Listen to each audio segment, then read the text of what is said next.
Ladies and gentlemen, welcome back. Sorry, I guess a cat had my throat there for a second. Well, there is no freight train tonight, so this is going to be. It was going to be a solo. Instead, we were able to pick up a friend of the show, a guy I've been working with for a long time now, and almost got me into some hot water a little while back over a college show I won't talk about on the platform.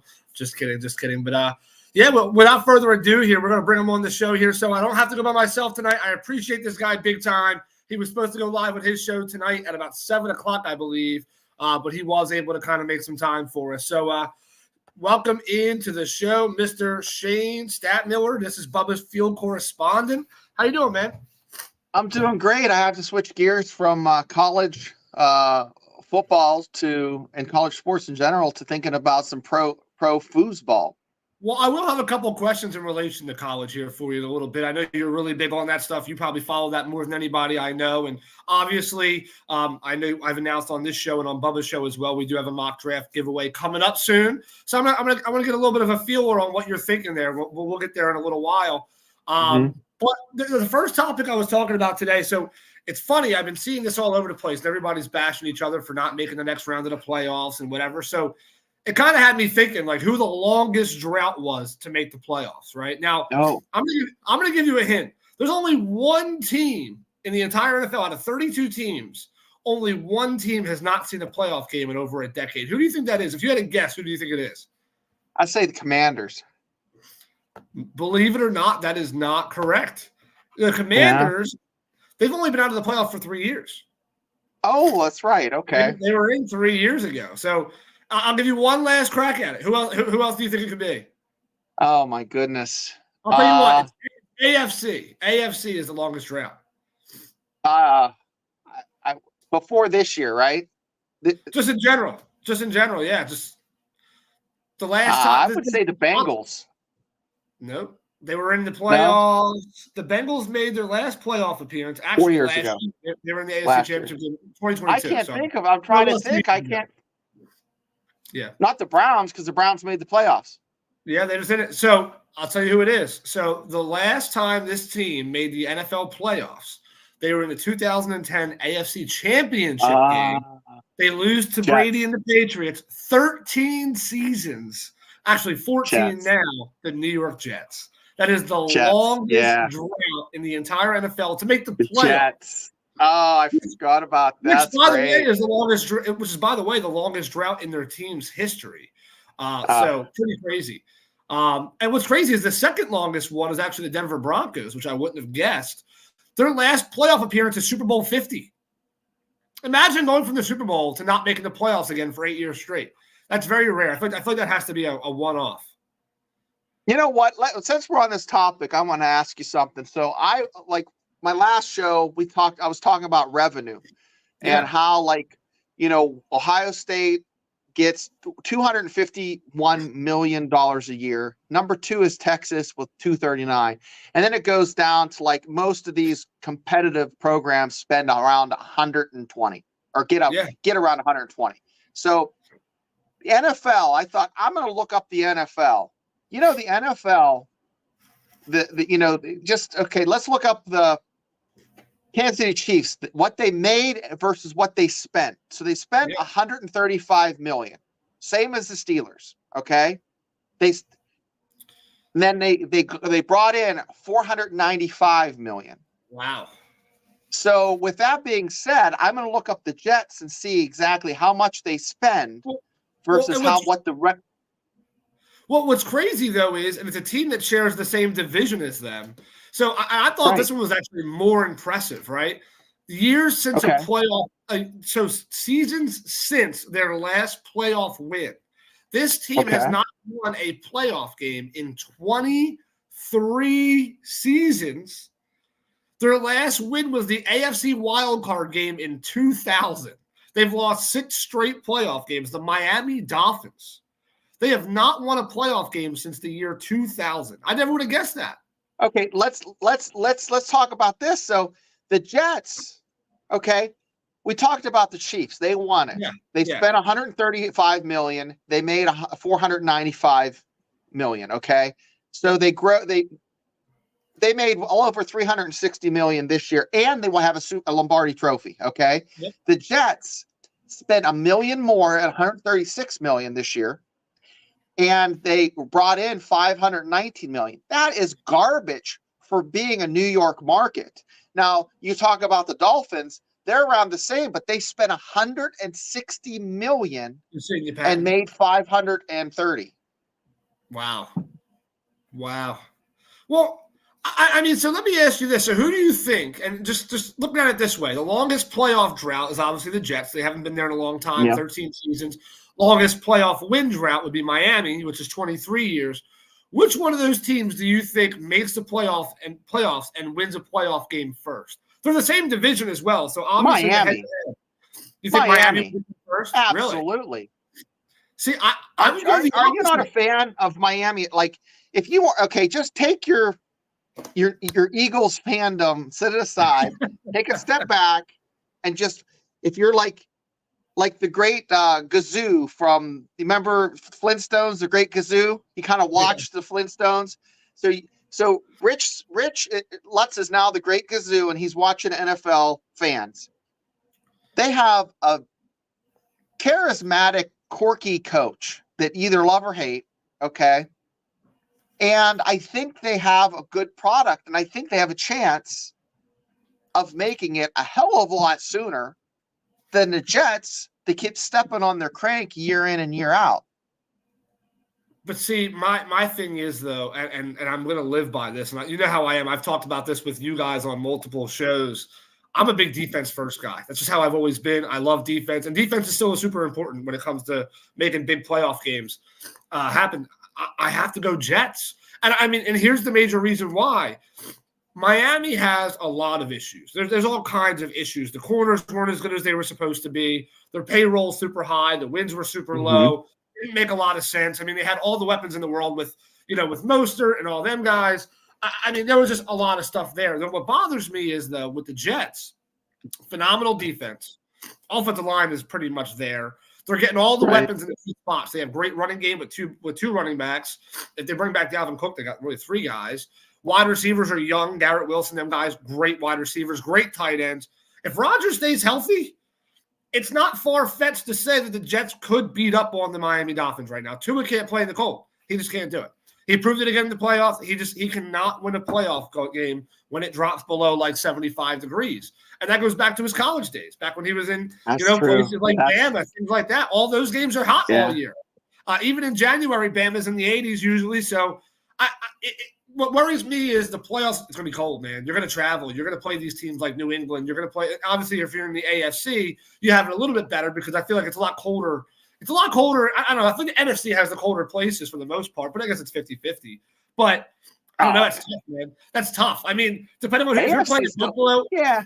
But if you're the Jets and you're and you're Miami, and they have to – let's just say, for example, in this scenario, they have to play Buffalo in January. You're telling me that you're not concerned about Tua's mindset when he walks onto that field? I'm concerned.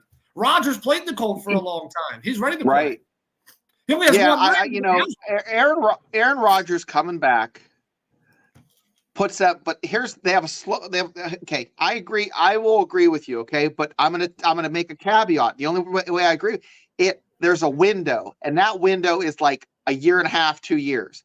Then that window slams shut. And then Miami has a clear path, I think, because Aaron Rodgers is the pivot point there.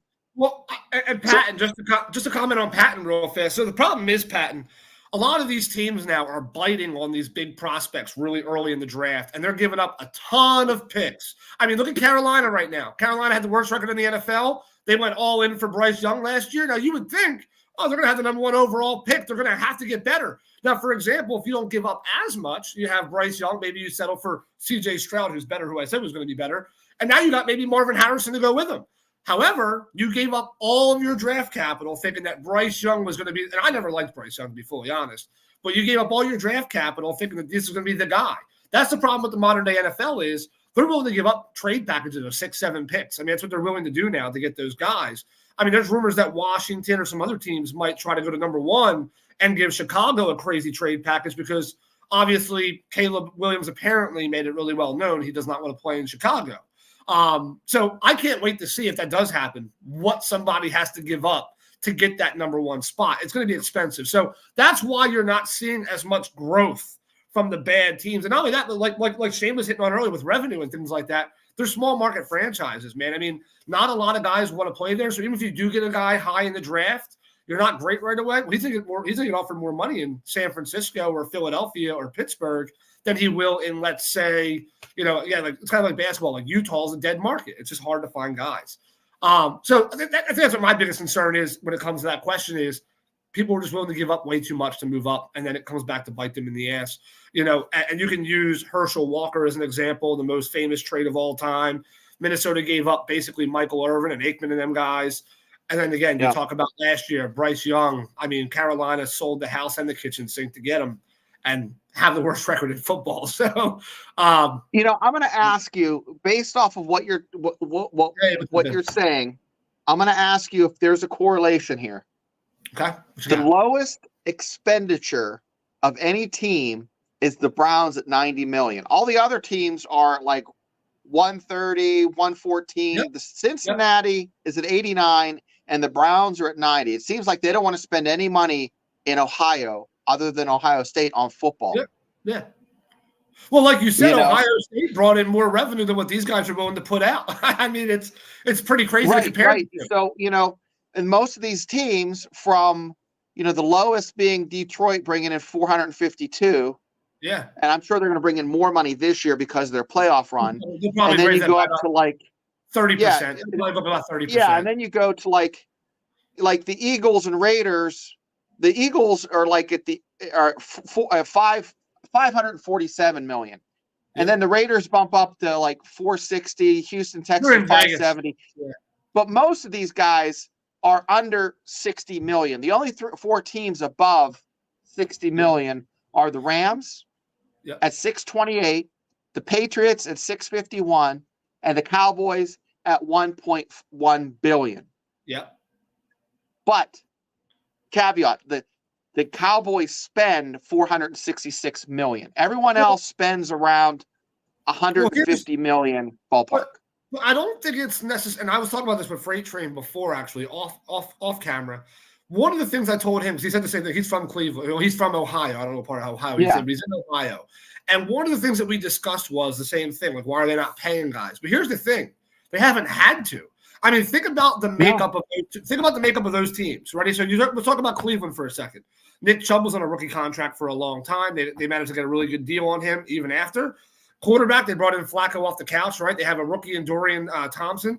Didn't have to pay him anything. You brought in Amari Cooper, which is your biggest expenditure most likely as far as that goes. And most of the money's on the defense. But for a long time, like even Cincinnati, they drafted Joe Burrow. He was still on a rookie contract. For a long time there, they got Tyler Boyd. They got all these guys. But think about it. They're all rookie contracts still, most of them. I mean, most of them are on rookie contracts. Or they didn't have their biggest year yet, and they were given lower-ended contracts, and it became more affordable for the team.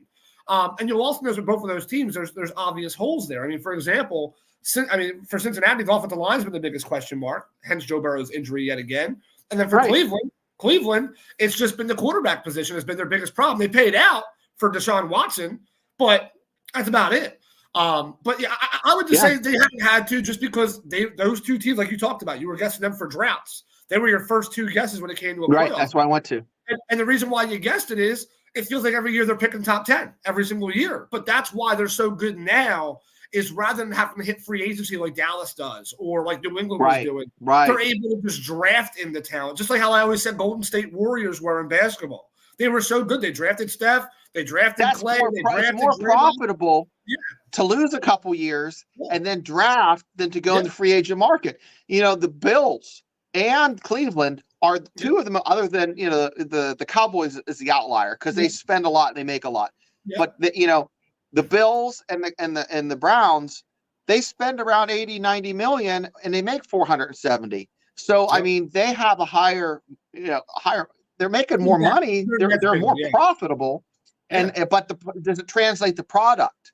Yeah, I think it does. The Bills, the Browns. Hey, the Browns have been, despite what people think, the Browns, over the past 2-3 years have been run They're there. They're just very not efficiently. all the way there. Yeah. Well, and as for your droughts, it's funny because your guesses are actually really good when it comes to last appearance in NFC in conference championship games. You did guess the Browns and the Commanders. The Commanders are the longest. They have not seen an NFC championship game since 1991. It's been 32 years. That's what I was thinking back to. The next one is a tie. It's between, I don't know how it's a tie. It's different years, but whatever. But Cleveland has not seen one since 1989. And then after that would be Miami at 92. Because there's a year where there was a year where there wasn't a Cleveland Browns. Oh, you're right. You're right. Yeah, there was. So that's what it is. The top five there, basically, if you want to go through the five, the longest route of championship appearances is Washington, 1991. The next one is Cleveland at 1989. Miami at 1992, Dallas in 95, and then the Houston Texans, who have never seen one since their franchise started in 2002. So they are the only team to never reach an NFC championship game or a Super Bowl out of all 32 NFL teams. That being said, they are. I want to ask you: do you consider? This is a hot topic. It used to be hotter, but do you consider the Browns, the current Browns, an expansion franchise, or do you consider them a legacy franchise? I consider them a new franchise. They're not. I don't tie them into the old Browns. The old Browns moved. Yep. Yep. Right. Yeah, I would say they're a new franchise in my mind. I mean, I know they're not going to agree with that as far as the NFL standards go, but I mean, to me, it's just like the reason why they're calling the Houston Texans a new team. Well, technically, if the Browns aren't a new team, then Houston shouldn't be a new team either because they were the Oilers for the longest time. Right. Went to Tennessee and they came back and had their own franchise. Well, Cleveland did the same exact thing, and so did Baltimore. So you have the Colts and the Ravens. Obviously, the Colts switched a couple times. So you have to ask yourself, are all these teams legacy teams or are they new teams? I would say they're newer teams. In my opinion, they're new teams. If the Browns aren't considered a new team, then neither is today. But Baltimore's basically the Browns. Yeah. Repackaged. Now, out of those championship drought teams, so the top five there that I gave you, Houston, Dallas, Miami, Cleveland, Washington, which one of those teams do you think would get back to a championship game before the rest? I'll tell you what, I'll go first. I'm going to say Houston. I'm going to take Houston. My problem based off of the young talent they have. Well, Washington in their fourth rebuild in 10 years. I mean, every time they get three talented guys, they trade them away and start over again. I have no faith in Washington. They're 5-6 years away from even being competitive. Cleveland. I watched one of their games. Yeah. Cleveland's a good team. They just can't stay healthy, and they're in a really tough division where they get beat up a lot. I don't see Cleveland getting there yet. Miami, I told you my concerns about Tua. They've had all the talent in the world the last couple of years, still can't get over the hump. That concerns me there. Dallas, Miami's my hall pass team. If I'm going to cheat on my home team, it's going to be with Miami because they're just I just dig it. And Dallas does the same thing every year. Like this year was their year. Every year is their year. Yeah. But Houston's the one that really surprised me with the least amount of talent on paper. They had the most amount of success out of any other team in the NFL, in my opinion. I mean, nobody saw C.J. Stroud to Tank Dell and Nico Collins and Dalton Schultz being a top 4 contribution with Devin Singletary at running back. I can't even recall who he was throwing to.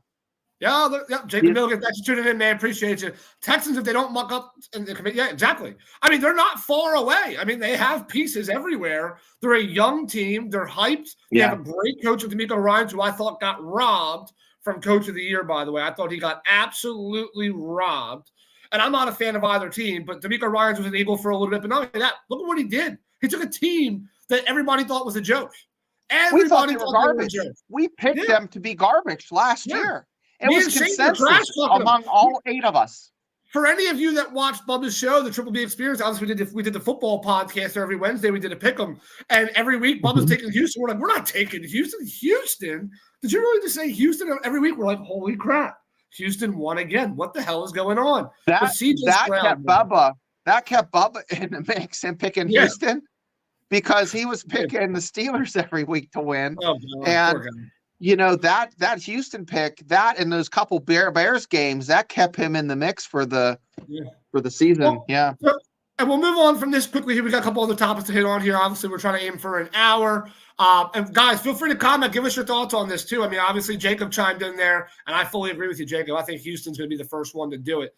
But my next question now, Shane, this one's been coming up a little bit. I'm actually going to skip one of the other topics I had planned. I want to talk about this one first. All you hear about right now on ESPN and NFL, and you're seeing it pop up on your phone nonstop, this guy's not following his team anymore, and this guy stopped following Chicago, and this guy's now following Atlanta. How much weight do you put on that? Do you actually take any of that? I mean, I don't take it seriously, but when you see Zero. that, when you see that, for example, Justin Fields stopped following the Bears, does that symbolize because anything? I'm hiring, Rich, as soon as I make a certain amount of money, yep, there's things you do. You make a certain amount of money, you hire a house cleaner. You make a certain amount of money, you hire an accountant. Yep. You make a certain amount of money, you have someone cook for you. And then that next level is you have someone do your social media, a PR person. Yeah. So, I mean, come on. It just seems to be the new thing in sports. I see it a ton. And, it's basketball, it's football, it's baseball.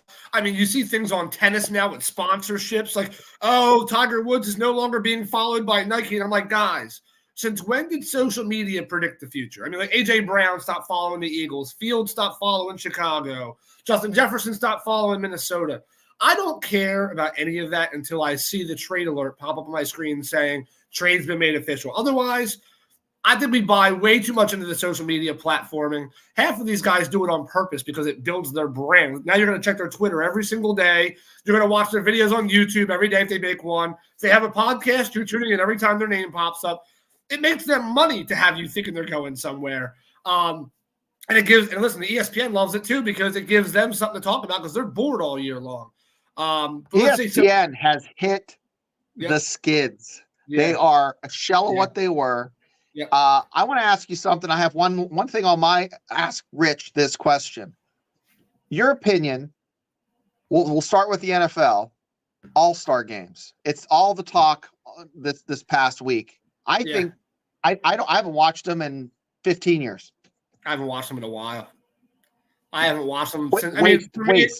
For me, I'm not here to watch a bunch of grown men play flag football. I mean, not to mention half of them looked like they weren't even really trying. They were all laughing the whole time. It's the same thing with any sport now, though. To be honest, all the All-Star games, maybe minus baseball. Baseball is hard to really screw up, but like basketball, basketball is like 237 to 220. That was the worst. I remember what I tried telling my nephew this the other day, and it's funny because I remember watching the NBA when guys like Jordan were playing, AI, Kobe, Shaq, them guys. And there was a year where it was like 89-87 final score in the last bucket. There was some pride. They were playing for pride. Yeah, it was just like the national. They treated the All-Star game like the national team. There was something to prove. I want to be better than you. So I'm going to take all the best from my conference versus the best of your conference, and we're going to beat the hell out of you. That's what we're going to do. We're going to beat you up. We're going to spit in your face, and we're going to be the best guys in the NBA. And now, shoot for the sky, man. You got Shaq shooting. The year I knew it was a joke, and I know we're getting off of football here for a second, but I'm going to tie this in. The moment I knew the NBA's All-Star game was a joke was when Shaquille O'Neal came out and took a three-point shot from the top of the key. And I'm like, you got to be kidding me, dude. Like I get it. We're having fun, but be serious. But for the NFL, I like the skill challenges. Those I thought were exciting. I agree. I said with the NBA, I like the 3-point contest. Yeah, thanks for tuning in, Jason Reese. MLB is the best All-Star game. I agree. And I believe that is still the case, isn't it? I think they still do get the home run derby is still really entertaining. And I'm telling you this, Rich, this is elite sports banner. I know we're talking NFL, but we can touch on this other stuff. We do have some show ideas. We are going to be adding. So the whole purpose of this is to be a network, right? This show specifically is football, but there will be some other stuff. I actually have a few guys wanting to do a little bit of everything. So I've seen some NASCAR guys reach out to me and ask me if I would be open to giving them a free platform. I pay for all this. So you guys want to come in and you want to broadcast your stuff, let me know and I'll bring somebody in. I don't care what you want to talk about. Well, we talked about this before, but I'm starting, I'm going off the one channel I'm on, and I'm going to be doing a fan show, and I'm hoping to broadcast it on your network too. So it has Absolutely. another platform. So you'll have college sports there, but it's just about, it's not going to be as in depth as what you guys cover. It's more of a Doesn't fan matter. show. It's more Yeah. for entertainment purposes. Yeah. Like what's your favorite pepperoni roll, or, or what's your No, favorite gumbo when you go to we, we do Louisiana? we do have some different show ideas. We're always open to have anything sports related. Obviously, it's the name of this thing. I do have a plan on starting another network for other things outside of the sports world, but for right now, it's just way too much to manage at Right. once. I work too much as it is. But so to move on, so we talked about teams, we talked about the following and unfollowing, and I do like what he said, and I agree with you, Jacob, as well. I think it matters because it can be a tell, and it can be in some scenarios.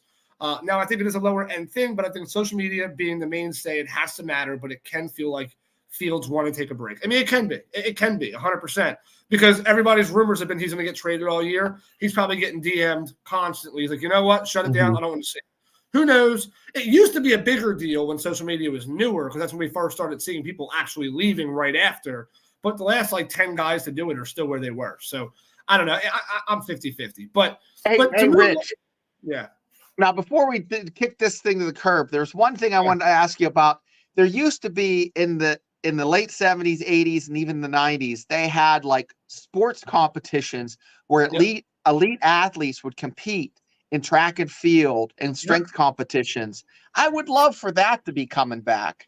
But, that's just me, my ADD kicking in. Sorry. No, you're good. And I didn't have any graphics tossed on because everything was last minute. Freight Train called out on me at 12 o'clock today, and I'm like, Jesus Lord. Which, by the way, happy anniversary to Freight Train and Mrs. Freight Train. Happy for you guys. All I ask is Freight Train, next time, don't forget your anniversary and let me know a couple days sooner so I can plan for it. But I love you though, pal. But I saw this. And Rich can get a guy without drinking from a princess mug. Right? We do a little bit of everything on this show, man. But so here's an interesting thing for you. So one thing I wanted to have a graphic for this, but again, I did everything last minute. I didn't finish work until late. It was a whole nightmare. But the top sports in the U.S., okay, I'm just going to give you a quick little list here of what they are. And after I tell you, I want you and anybody else in the comments to let me know if you're surprised by this. The most popular sport, we'll start from the bottom. We'll start from the least popular. The least popular sport out of these, 4, 5, 6, 7, 8, out of the top 10, number 10. Okay. Motorsports, NASCAR, Mopo, all that stuff. So motorsports, racing in general, at the bottom. So F1, NASCAR, all that stuff. So 10. Number That's 9. 10. That's number 10. Number 9. And by the way, there's percentages. Only 14.6% of America cares about motorsports. The next one at 15.5% is tennis. Believe it or not, tennis is higher than NASCAR. That surprised me a little bit. Tennis is higher than NASCAR? The South loves NASCAR. I thought it'd be 33% because down south, everywhere you go, there's NASCAR fans. Right. So I want to know where this poll came from, but nonetheless. Yeah. Well, I think it's the grunting. I think people are big fans of the. Well, female tennis is always fun to watch. You kind of get a feel for what you would get. Never mind. You know what? We'll go away from that. The next one, 16.7%, pro wrestling. It doesn't specify WWE or whatever, just in general. Pro wrestling is number 8. There's number 8. Number 7, and this one really surprised me being above wrestling, tennis, and NASCAR. Golf is the number 7 in the United States. I can see that. College guys. This one's shocking because it's number 1 in the rest of the world. Soccer is number 6. 21%. Hear this. 21%. You know what's higher than that? Hockey at 22.1%. Wow. Hockey is number 5 in national Good for sport. hockey. I never would have thought in a million years hockey would be higher than 7 or 8. I thought they were going to be at the bottom. I thought NASCAR would be higher than hockey.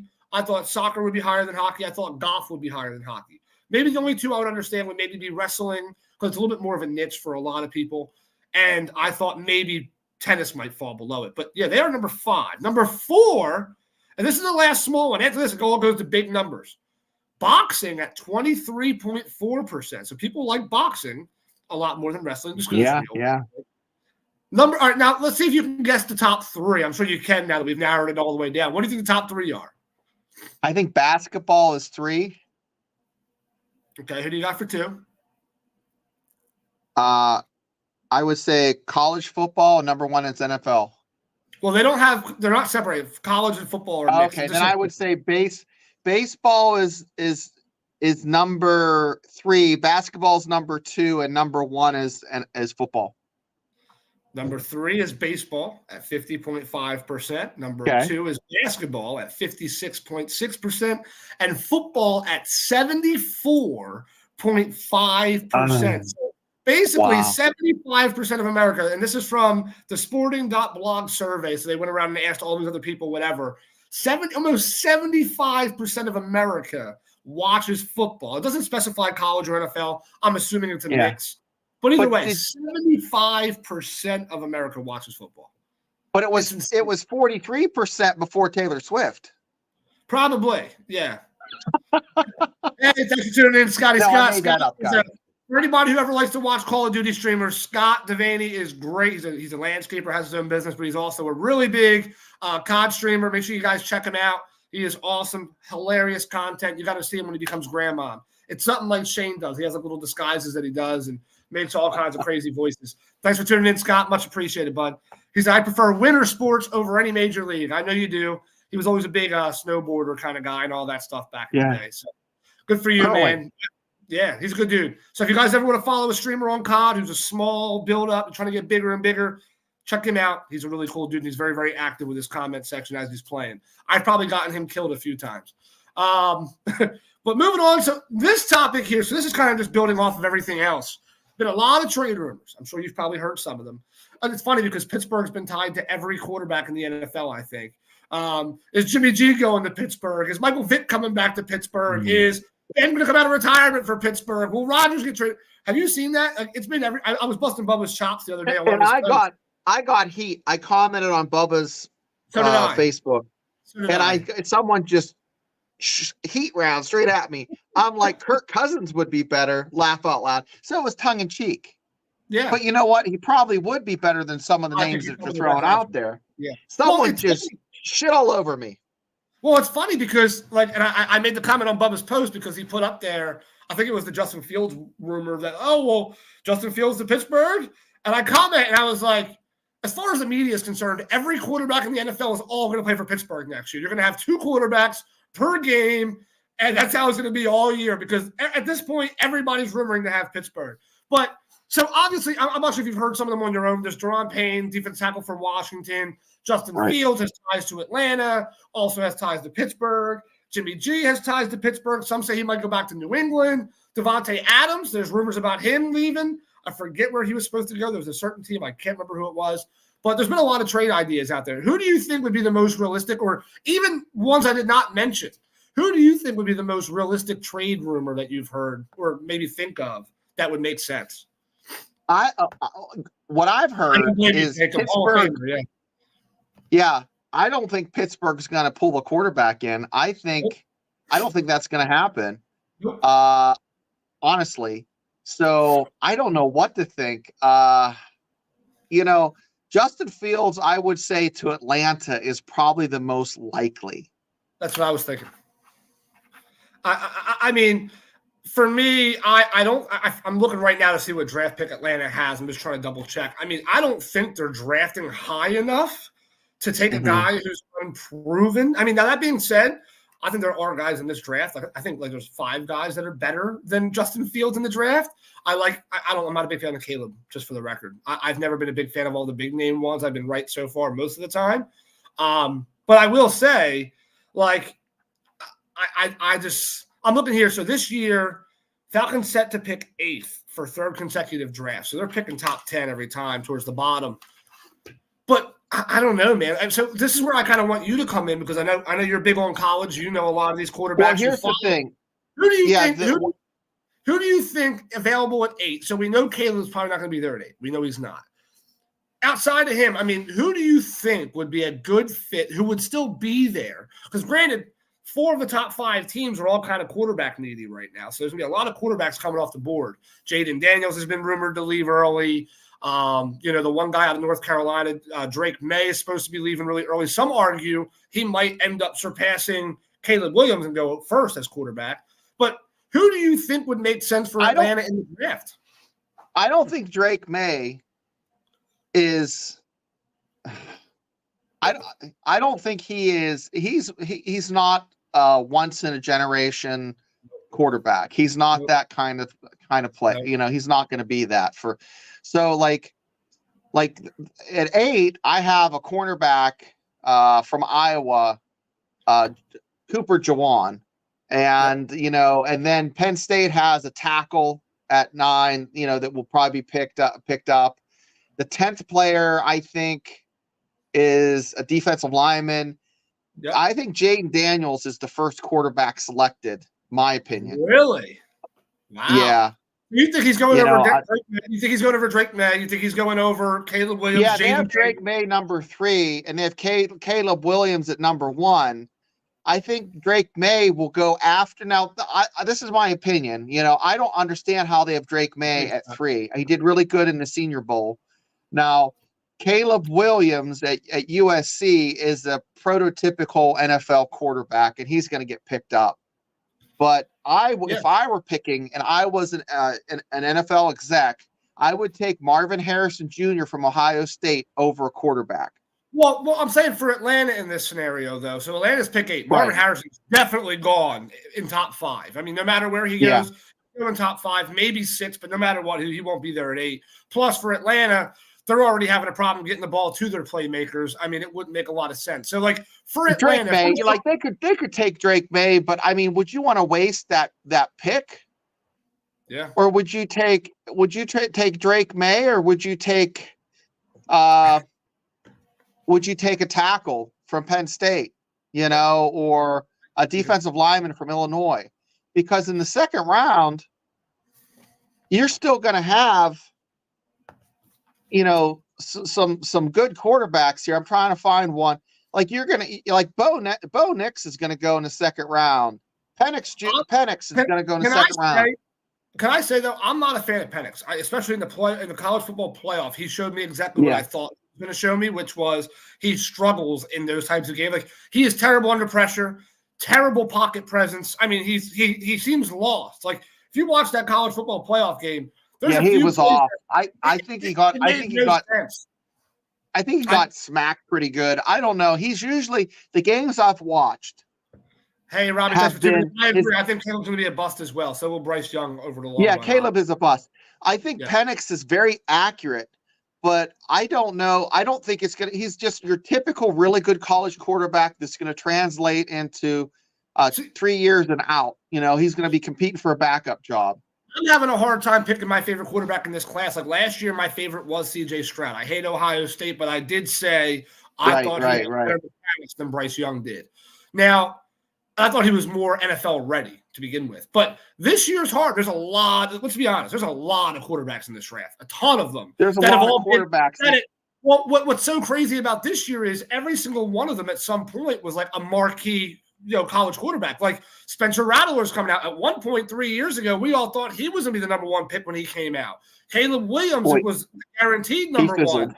Drake May stepped up. Penix stepped up. Jaden Daniels takes but Rattler had a good, he kind of turned himself around at South Carolina, had a really good Senior Bowl. So there's talk, and I shit all over that kid, from when he was in Oklahoma, but he did really good last part of the season and really put the cherry on the sundae with a good Senior Bowl. But Bo Nix at 22, I think is the best bang for your buck if you're going to be picking.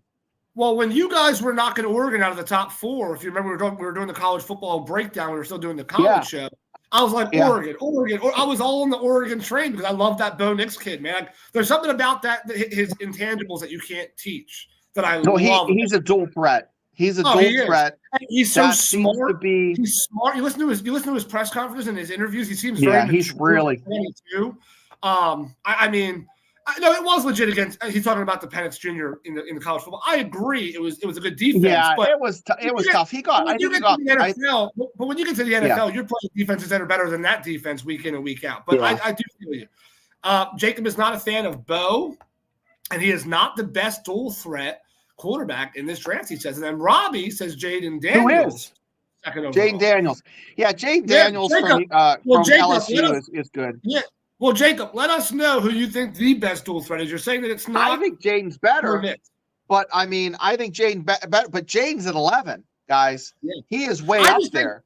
I just think Bo's arm talent automatically makes him more qualified as a day one starting QB. Not maybe starter, but like he's the most NFL ready. His game is very similar to the NFL style. And so Jacob is saying his favorite is this draft is actually Drake May. I'm not sure. See, like my problem is, and we talk about this a lot, you and I, Shane, when we talk about college ball, is it's hard to compare sometimes based on where they're located, what the talent they play against looks like. I think that's why the draft is so hard. I think the draft is always so hard to get. Because Drake May played for North Carolina. Yeah. And they had a good year under Mac Brown. Mac Brown is a hell of a ball coach. Oh, Robbie said so. Robbie has Jaden Daniels. So he has Caleb going the Bears at 1. He has Jaden Daniels going 2, and he has Drake May going 3 to New England. Drake May would fit that offense. I could see that happening. But Jacob says dual threat is take Caleb, Drake, and Penix. I don't know, man. I don't think Drake's more of a Drake is a pocket passer, in my opinion. He's like, but he has good feet. He's like a Kenny Pickett. So okay, and that's yeah. Sorry, yeah. That's what makes me upset is I don't think he's any better than frickin' Kenny Pickett. Wow. I think he's a bigger arm than Kenny Pickett, though. We can be fair. I think absolutely. He's a bigger kid. Like my other thought on this, and obviously we'll move on eventually here, but it's draft season almost. Jacob says Bo is like what we need to talk about. This is good stuff. But I mean, for me though, I mean, when I'm looking at this draft, I'm not sold on a lot of different guys that people were talking about. Like, there's some guys I think are locks. I think Joe Alt is going to be the real deal out of Notre Dame. Fashion, I believe his name is the tackle out of Penn State. I think he's going to be the real deal. I do think Marvin Harrison Jr. is obviously, in my opinion, I think he's the best player of this draft. I think he will be your 2024 Rookie of the Year. I really do. I mean, there's great quarterbacks here. Here's my thing though. Drake May plays for he's in the ACC with North Carolina. Their scheduling is a lot different than somebody who plays in Bama or Oklahoma or Tennessee or those major schools. The talent level is lesser, let's be honest. And then in my opinion as well, I have to give Spencer Rattler some credit because here's why. He looked really good in Oklahoma. He transferred out to South Carolina. They had no talent really around him. I don't know why he made that call, by the way. Same reason why I'm surprised by Tua's brother, Tagovailoa. What's his name? What's the brother's name? Spencer got benched. Yeah. Well, I'm just saying though. I mean, but you look at some of these guys. But I'm sure he could have transferred somewhere other than South Carolina. But either way, he went. Yeah. His numbers for being a South Carolina Gamecock, which is also not the highest glamorized school in the world, he played pretty well for where he was at. So he got sacked. Did not play well. Yes, in Oklahoma he did not play well when he got sacked. But when he went to South Carolina, for what was around him, I thought he actually flourished a little bit and showed that he could be the guy. But I also feel the same way about Maryland with Tua Tagovailoa's brother. He had a great season as well. And again, playing for Maryland, you're not playing the best talent in the world. You're playing the lower end of teams. But that's why this draft is always so hard. That's why we always have those shockers like Iowa State. Brock Purdy. Nobody would have given him any credit because Iowa State, who watches Iowa State? Unless you live in Iowa or you went to Iowa State, nobody really gives a shit. But that's what it comes down to about these drafts is it's always going to be the guy you don't see coming. It's the guy that, I wrote him off. He played too easy of a schedule. Or, he played really bad in this stretch of games. But for me, my favorite quarterback in this draft is me personally. I do like Bo Nix. I think he's my favorite. I think he does have to watch the gunslinger mentality a little bit. He can get a little free with the ball. But I think his arm strength, his accuracy when he's not being dumb with it, I think he has a great mindset. And he's young. He's 22 years old. He can come in and, even if he gets sat for 2-3 years, he's the same age as some of these guys you're going to draft the year you draft them. So he got plenty of time to go into a system and learn. And I hope he does fall to the second round. If he falls to the second round, he's going to go somewhere like the Jets or something like that, where he's going to go sit behind a Rodgers or maybe somebody like Kirk Cousins, whatever, and it will really give him even a better game overall. But Robbie says, if I was the Bears, I'm keeping Fields and drafting Marvin Harrison. The problem is, who knows if Justin Fields can get the ball deep enough to make Marvin Harrison that big of a threat.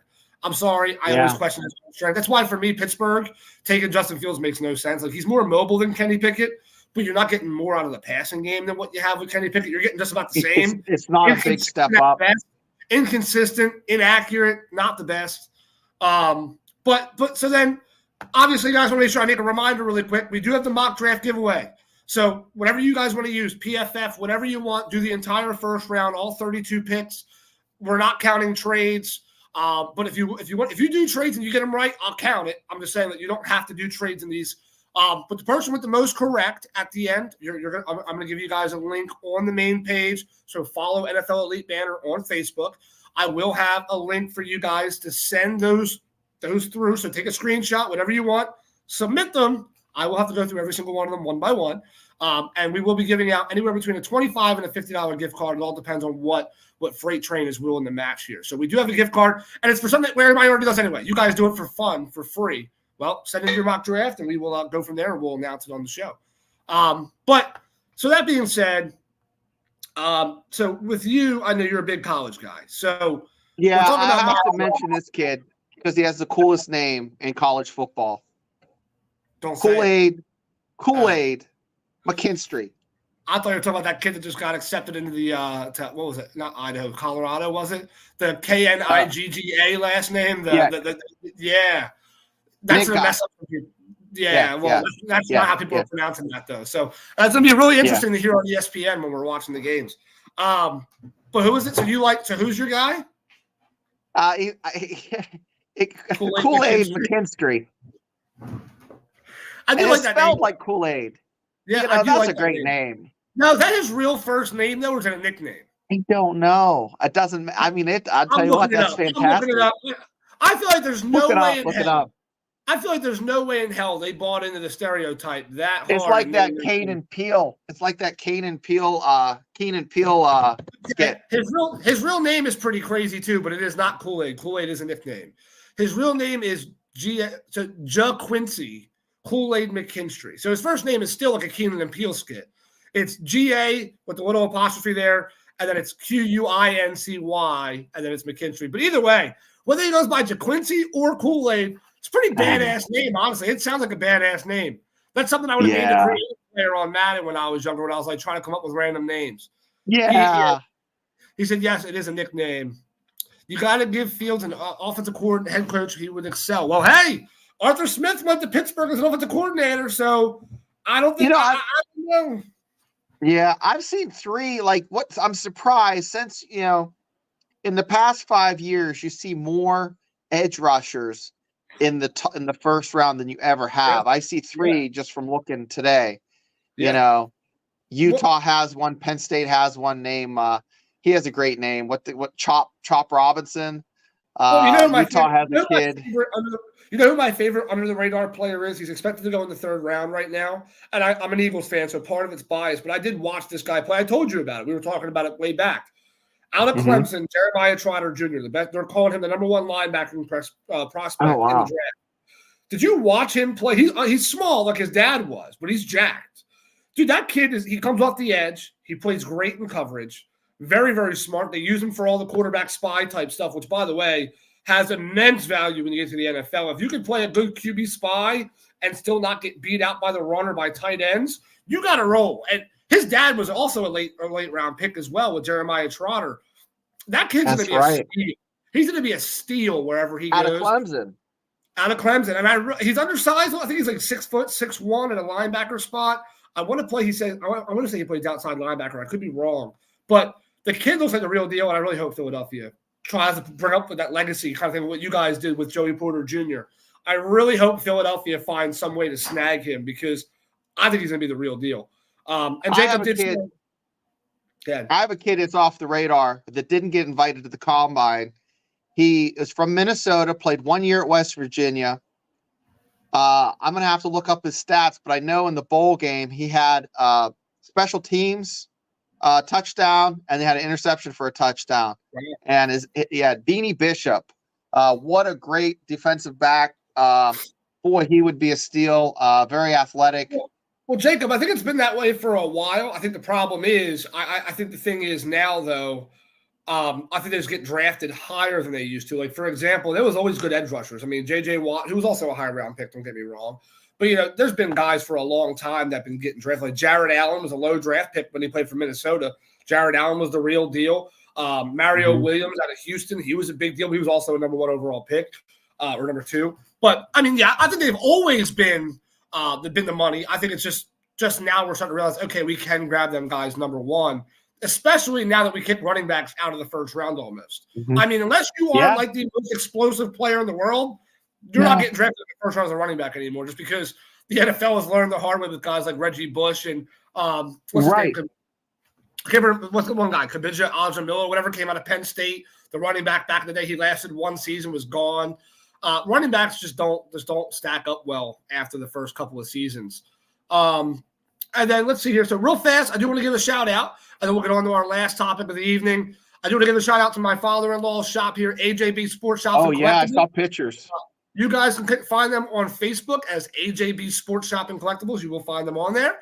He also has his own website as well. And like I told you guys before, if you guys do put in an order, let me know. I have no problem even trying to kick in a little bit. At some point, I want to partner with him, and I will be offering out a $5 brochure or whatever for anybody who does shop through there, which, by the way, if you're a Steelers fan, Terrible Towel's like $7. They're pretty cheap.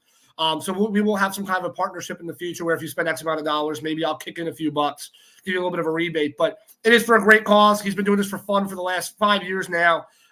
Great quality. I have a bunch of jerseys actually behind me. I haven't taken out of the packaging yet.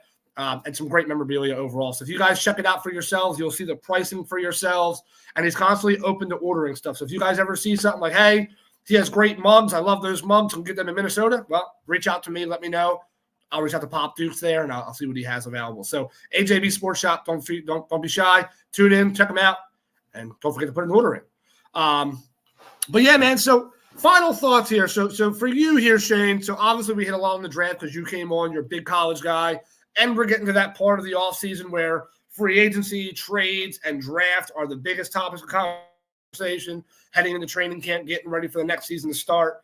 What is your 3 things to look out for here coming forward with the draft? I mean, is there anybody in here, 3 guys that just stand out to you that you say, okay, these guys can be a difference maker year one, not 3 years from now? Who do you is there 3 guys? I should say that. And if there are, who are the 3 guys who will come in and contribute right away? I'm gonna have to say, not including what Marvin Harrison. pops out to me this year is the fact that we have so many good centers in the top. Trying to think the one kid's name. I think he's going to be picked in the 20th, around the 20-25 spot. Yeah. And then they have West Virginia has a kid who was a 4-year state championship wrestler, and he was All-American center at West Virginia. And I think he's a once-in-a-generation talent for that school. So he's going to be picked in either the early second round. I think he is a steal, and he could probably play guard too. And then of course, a consensus All-American Beanie Bishop, a cornerback out of West Virginia, I think is another. And now I'm partial. I know because I've seen those kids play a lot, but I'm going to throw a couple more at you. Chop Robinson, I saw him play against West Virginia. He was fantastic. He's an edge rusher. They have him going 50th, 52nd, depending on who you look at. Today's day and age, I think the edge rusher plays a more pivotal role. We see what TJ can do for the Steelers. We see what the edge rushing position has done for. It's what the middle linebacker was in the 80s. Yeah. So, guys, that's my take for what it's worth. And it looks like so he's kind of agreeing here a little bit. So Jacob does have Joe Alt. He said, yes, great feet to one of the guys you were talking about there. Georgia has a guard that is good. And he's also saying here, offensive line, this can be a great draft class. So if you needed an offensive lineman, he's saying do it now. For me personally, my 3 right away, and if I'm not counting Marvin Harrison, I think Marvin Harrison's the obvious consensus pick to probably be rookie of the year, at least off the gate, right, without injury, things like that. I'll tell you what, for me, it's Joe Alt. I think Joe Alt is going to be dominant wherever he ends up. I think he's going to be an absolute monster on the offensive line. He has the body for it. He has the toughness. He has that gritty look that you want to see an offensive lineman have. I mean, there's a couple guys I can think of, but it's hard because I'm trying to think of guys who are going to be active year one. So I think there's going to be some quarterback steals, but they're not going to be showing up year one, I don't think. But Joe Alt's going to be one of them guys. I think Fashanu out of Penn State is going to be one of those guys. I'm just having a hard time picking the third. There's so many good ones. While you're thinking, I'll give you the centers. The kid's name is hard to remember. It's Jackson Powers Johnson from Oregon. He's the kid who's just a little right up there with Zach Frazier. And then Miami has Matthew Lee. And then, there's just 4 really good centers in the draft. I think those are the best bangs for your buck. I know my other one. Brock Bowers, tight end, Georgia. Brock Bowers. This NFL today is so tight end. I remember growing up, it was funny. Guys like Shockey didn't really get that much love. They really didn't. But they got balls, and we remember them as being big receivers. But back then, if you look at the numbers, they weren't as big of receivers as you remember them being. Shockey never had a year over like 800 yards. Guys like Algie Crumpler never had years over like 600, 700 yards. There was a ton of guys, but they were never as good as you thought they were, kind of thing. But I think Brock Bowers is going to be one of those Travis Kelce types where he's big body. He's a better Travis Kelce. He has the speed of a receiver, but he has the blocking ability. He's like a guard, and he's just so quick off the line. Great awareness, great route running. There's really nothing to say that there's bad about this guy. So if he ends up being a bust, it's going to catch everybody off guard. Everybody said Kyle Pitts was going to be dangerous. I think he's dramatically more talented than Kyle Pitts. He's bigger, he's stronger, and by all means, he does everything well from the tight end spot. He can block, he can catch, he can do whatever you need him to do. I think Brock Bowers is going to be the number 3 guy for me that nobody's talking about. You know whose record he broke for having the most rushing touchdowns in a career since Tavon Austin and receiving touchdowns? He broke Tavon Austin, who came out of West Virginia from 2009 to 2012. Dynamic player. The Rams, he was terrible. Yeah. Well, he had a couple. He was a special teams player, and that was it. But guys, he blew his doors off. He is fantastic. That's a great pick. Yeah. I forgot about him for a minute. I just think he's gonna be legit. And then Jacob also said, I think it's Oregon State has a guard or center that can be legit as well. So he's a big fan of the offensive lineman in this draft. I think offensive lineman, I think there's going to be steals all throughout this draft at every position. I think there's some running backs that people aren't talking about. I won't get into all the names. We'll be here for the next 3 hours. There's a lot of running backs in this draft I think are not going to be number ones. They might not be elite, but I think there's a lot of really good service guys that can come in and give you those numbers that you're looking for from a 2 spot. And some could be number ones, depending on where they end up. I think Houston might end up having to go running back in this draft because their biggest weakness in my mind offensively is running the ball. Devin Singletary should not be a number 1 for anybody. And Buffalo proved that by bringing in James Cook and getting rid of him in the first place. But I think there's going to be some running backs. There's some receivers in here. I think they're going to be busts. I'm not a big Neighbors fan. There's a couple guys in here that I'm not really sold on that everybody's really hyping up big time. Malik Neighbors is not bad. I just don't know if he's as good as what people say he is. But nonetheless, Shane, I appreciate you coming on. Jacob, Robbie, all you guys in the comments, Scott, everybody popped in. Reese from Pro Wrestling Extreme Talk with Larry and them guys. Make sure you check them out as well. And Shane, you want to plug yourself real fast. You do have a show coming up that you're planning on doing solo, I believe, right? You're breaking away from the mold.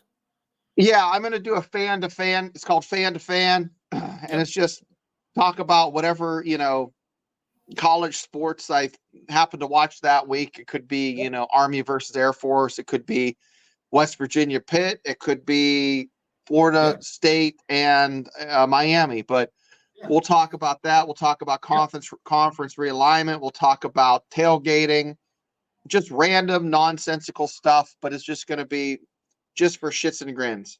And make sure you guys check him out. He's always doing something fun. Jacob Milligan says Oklahoma State, baby. He's a big Oklahoma State guy. Go Barry Sanders. Good. Make sure you guys check him out. Shane's really knowledgeable when it comes to the college stuff more than anything else. He will talk everything you ask him to. He's a plug and play kind of guy. However, college is where you'll see the real passion of Shane when you give him college football to talk about, as you saw tonight. And Shane, I appreciate you. I know you had a show planned for tonight. And then Freight Train kind of gave me a last minute, hey, bud, not going to make it. So appreciate you big time for giving me airing out. Always welcome on the show. Obviously, we had you come on a couple times for some little. But you know what?